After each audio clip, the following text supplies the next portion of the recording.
5 আর 5 কত হয়? 9 হয় না তো।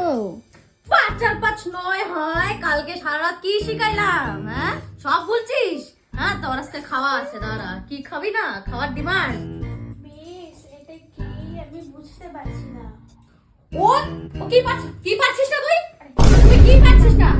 না না না, মানে ওর পিছনে এত টাকা খরচ করে ও কিছু পারছে না কেন? ও ও ও পারবে না কেন? ও কেন পারবে না? ওর পিছনে এত টাকা লাখ লাখ টাকা খরচ করি, ও তাও এইটা পারে না।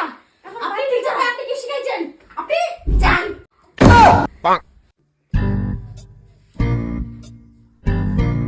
টিচারও ঠিকঠাক পড়া দেয়, ঠিকঠাক তো দেয় কিন্তু কিন্তু ও পড়া দেয় না ঠিকঠাক। তুই পড়া ঠিকঠাক দিস না। তুই পড়া ঠিকঠাক দিস। তুই সারা রাত কি পড়িস? তুই খালি ফোন। তোর আমি মুখটা ভেঙে দেবো। ধরো, তোর টিচার শুধু যায় না, তারপরে তোর কি হবে? সারাক্ষণ শুধু ফোন ফোন ফোন দেখো না, তুই চোখ গাইয়ে দিব তোর আজকে। আর না, তোর সব বের করবো আমি আজকে। দাঁড়াও দাঁড়াও মিস, আমি একটু আসতেছি।